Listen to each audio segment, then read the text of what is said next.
Hello all, in this video I'm making an incredibly unique chessboard that I started about a year ago.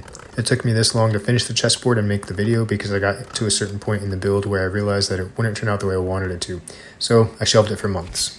Well, I finally gave up on perfection and finished the game, so this is the video on how I failed or maybe got a C+ on my second attempt at a chessboard with a natural surface.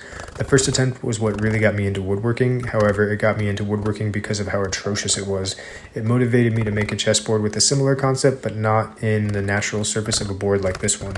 I hope to make a video of that in the coming months. If and when I make that video, I'll include a link to it here in the description. Until then, if you'd like to see one of those I finished in the past, I'll include a link to a short video showing just the completed build and my website, which has some pretty good pictures of it.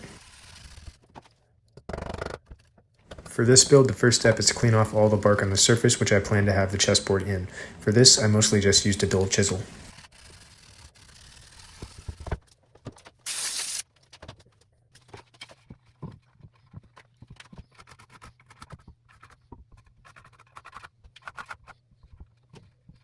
With that complete, I marked out the largest square I could fit on the board and roughly cut that on the bandsaw.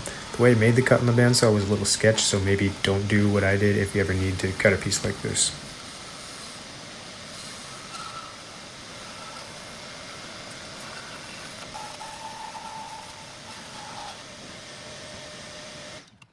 The next thing I did was just a whole lot of sanding with a soft pad on a drill.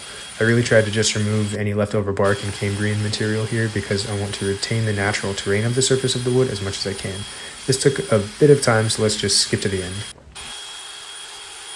All done. The next part is what I thought was going to be the most difficult part of the build.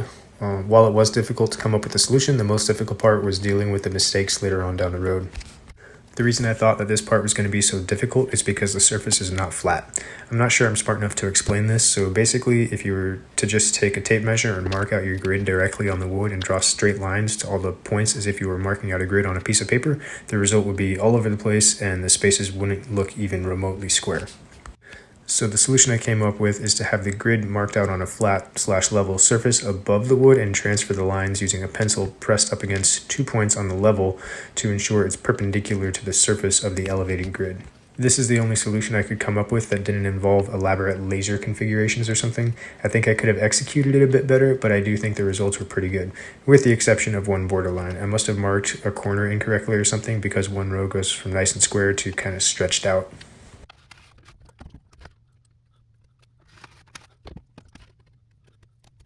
The next step is to remove the wood for the dark spaces of the chessboard. Originally, I had envisioned inlaying black walnut into the cavities for the dark spaces so that the entire board would be wood. However, once I finished the drilling and chiseling process, I realized that I didn't think it through well enough because the square pieces of walnut didn't fit into the cavities on the board. I still don't fully understand why, but the end result is that I had to use epoxy instead. I think this was the right call, but the execution was wrong. If I ever try to make this board again, I think I'll use an epoxy paste rather than a liquid epoxy. I'll get into why shortly, even though it's probably pretty obvious. It would have been obvious to me too, except I didn't know about epoxy paste at the time.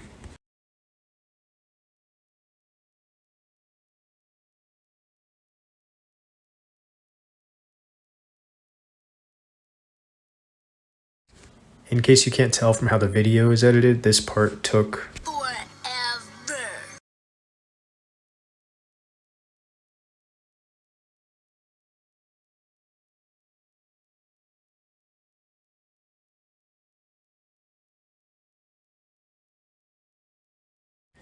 Because I chiseled it thinking I would be inlaying wood and just using epoxy as a gap filler, I allowed for the corners to touch, making connections between spaces. This means that epoxy can flow from one space to the next, so I decided to use some black caulking to fill all these gaps. This was a mistake. This was a mistake because I eventually sanded down the surface and exposed the black caulking, meaning you could see and feel the difference between the black epoxy and the black caulking. I'll talk a bit more about that later. Because I went with a liquid epoxy instead of an epoxy paste, I needed to make dams with caulking. I needed to make a dam around every single stupid space. In hindsight, it may have made more sense to caulk the entire surface and then make one big dam around the entire perimeter. I don't know. All I know is this was not a great idea. It worked, but it was really time consuming and frustrating. I always find mixing and pouring epoxy to be kind of fun. I should really hate it because it almost always leaks, but it's kind of just satisfying when you fill up a cavity with epoxy.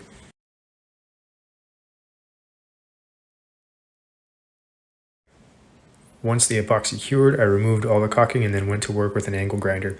I probably didn't need to waste time removing the caulking before the angle grinder, but I'm not always smart. As I mentioned earlier, I don't want to alter the natural surface of the wood, so I needed to be pretty careful on this step. Once I could no longer just remove the epoxy with an angle grinder, I moved on to other tools. What I found to be the most effective for sanding at this point was a sanding pad on a drill, and later on, sanding pad on a rotary tool. A lot of the remainder of the work is what you see here, which is dealing with the mistake I mentioned earlier.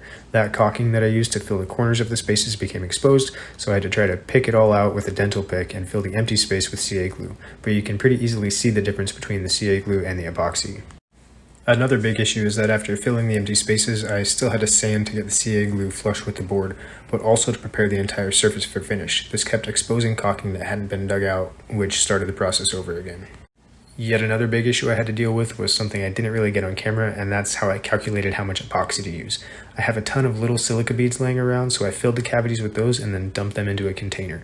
However, they stuck to the caulking that was in the cavities. I knocked out what I could. At the time, I thought they'd be submerged in epoxy and not be an issue, but I thought wrong. Like the caulking, a lot of them became exposed when sanding, meaning they had to be drilled out and then that space filled.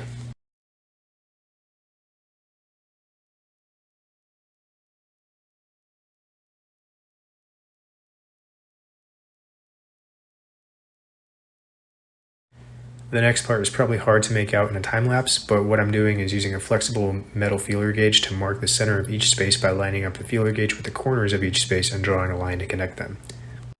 This may have actually led to the final problem, which is that the magnets aren't perfectly centered in all the spaces. However, this is the same method I use on my battlefield chessboards, which works perfectly fine there, so it's more likely that the issue was with how I drilled the holes for the magnets, which you'll see next.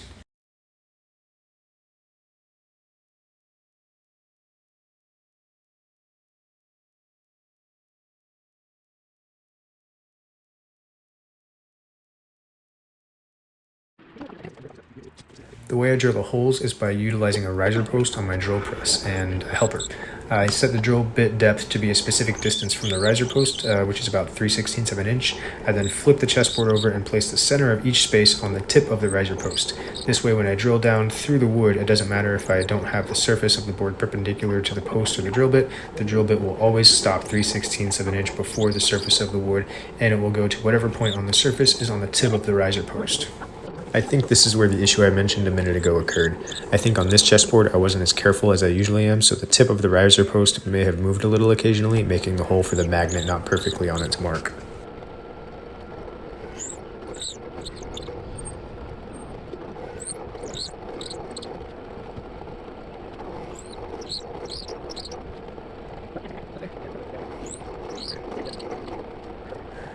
The next step in the process is to install the magnets in the hole I just drilled.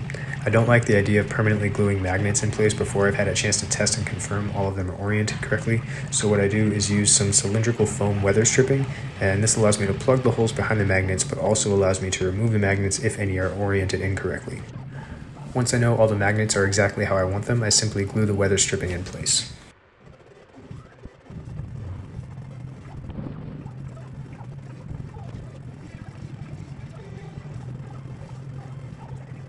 There's a little more work to do on the board, but let's take a break from that and focus on the chess pieces. Many years ago, before I even thought about getting into woodworking or making my own chessboard, I thought it would be neat to have chess pieces in the style of Jumanji tokens, because I've always liked those tokens. Well, I took this opportunity to make the chess pieces of this board in the style of Jumanji pieces. I found some files on Thingiverse for existing Jumanji tokens, which I'll link in the description. However, in Jumanji there were only 4 tokens, so I reached out to the person who uploaded the existing files and asked if they would be willing to design a couple more pieces for me, since chess requires 6 unique pieces. I think he was willing to do it for free, but I gave him $100 because I wanted to pay him for his work, and he did an amazing job. Once I had the files, I was able to get a friend to print them out for me. However, I didn't want to ask too much of anyone, so I ended up drilling the holes for the magnets on my own, and these holes also allowed me to fill the pieces with epoxy to add some extra weight. The first task with the chess pieces is finding and marking centers, so that's what I've been doing this whole time I've been talking.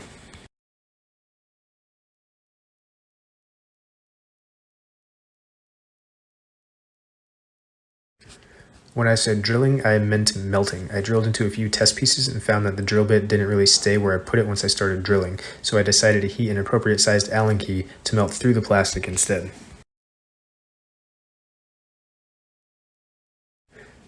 With the holes drilled out, I mixed up some epoxy and used a syringe to inject it into the little holes. The way I kept the chess pieces upside down was just to glue them in place with cold shot hot glue. Injecting the pieces with the epoxy was pretty easy, but a little stressful because I didn't come up with a good way to prevent the epoxy from dripping over the edge of the base and onto the face of the chess pieces. The solution sounds easy enough, just don't overfill the chess pieces, but I needed to get them as full as I could because I know that epoxy shrinks as it cures and I wanted to make sure that the chess pieces were as full as possible. I did end up having some drips that I had to carefully wipe away, but nothing so bad that it's obvious in the end result.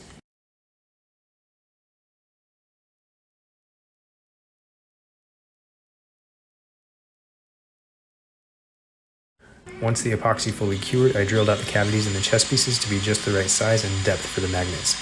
It's worth noting at this point that basically any step involving the chess pieces is very time consuming because there are 32 of them, so everything you do, you have to do 32 times. Because of this, I'm not always going to show me performing each step for each piece. If you ever plan to do something like this, be very careful when drilling. Not just because I'm holding a small piece with a drill bit inside of it, but because the drill bit bites differently in the epoxy than it does in the printed plastic. In some cases, I hit scaffolding inside and it jerked the piece in my hand because the drill bit wanted to cut through it much quicker than the epoxy.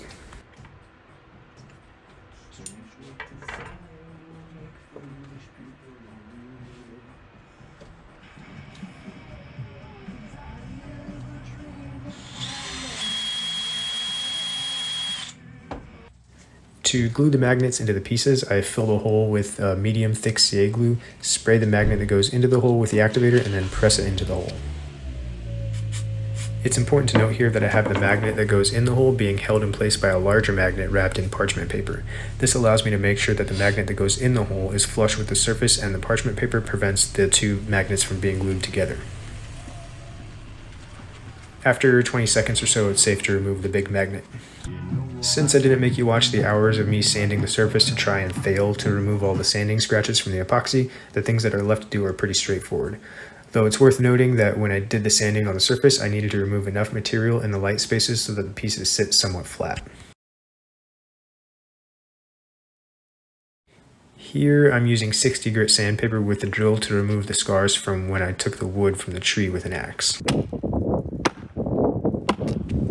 Because it's such a soft wood and I used 60 grit sandpaper, this was actually much easier than I anticipated.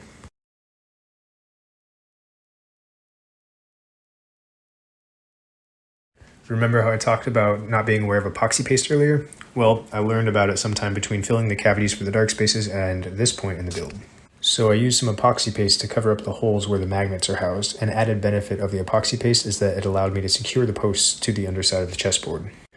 That obviously doesn't look great, so I decided to paint the entire underside with black paint. It took multiple coats, and in the end it didn't look perfect, but at this point in the build I had already given up on perfection. And it's the underside of the board, so I wasn't too concerned about it anyway.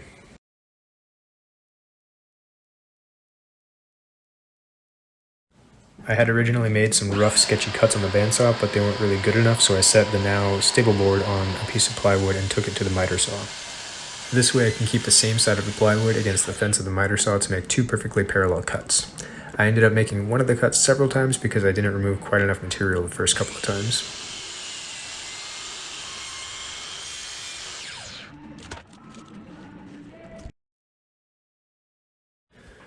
All that's left to do is to slap some finish on the board and flock the chess pieces. Unfortunately, I'm depriving you of seeing the finish being applied. For some reason, I didn't think that it would be very entertaining for you, so I didn't record it, but now I realize it's always nice to see that transformation. Sorry about that, but as you can see, I did record the flocking process. The way I flock my chess pieces isn't exactly how manufacturers recommend it, but I don't need to waste money on their products when my methods work just fine. Normally when I flock chess pieces, they're pieces I turned on the lathe, so they're made of wood. When I do that, I use wood glue as the adhesive for the flocking to adhere to. When I do that, the wood can still be seen underneath the flocking, so I usually do 2 or 3 coats. This time though, I did a couple test pieces and the wood glue didn't work all that well, so I went with some black paint I have laying around. With the black paint, you can't see the color of the chess piece under the flocking, so I just needed to do 1 coat. If you haven't already picked up on it, the process is to try to get a nice thick but even layer of paint where you want the flock and then just dust the paint with the flocking. The cup that I have the flocking in has some 1/8 inch holes drilled in the bottom, so I just give the cup a shake and out it comes. There's one more important thing to note when doing this process. Because the magnets are so strong, if you place the pieces you just flocked too close to any other piece, they may attract each other and cling together, ruining the coat you just did. So make sure you space them out and carefully set them down once done. On that note, I just realized I never mentioned anything about the magnets I use. I use very strong neodymium magnets from a great company called Apex Magnets. I'm not sponsored by them, but I reached out to them for help determining which magnets to use when I made my first Battlefield chessboard and found that they have incredible customer service. I can't recommend them enough, and I'll place links to their magnets that I use in the description below. As you can see, the issues I mentioned previously are very obvious in the sunlight, but because of how much I grieved the issues prior to finishing the board, I'm happy-ish with the end result. I'm definitely going to have to try this again when I find the right piece of wood for it though. What I'm really happy with is the pieces themselves. I mentioned that I had a couple extra pieces designed for this. Those pieces are a zebra for the knight and a lion for the king. These seem like obvious choices, but I used the crocodile as the queen because the elephant is actually already associated with bishops in some cultures. That leaves the rhino or the crocodile for the queen, and one of my favorite animals is a crocodile, and the rhino just seems most appropriate for the rook because it pretty much charges in a straight line, just like a rook.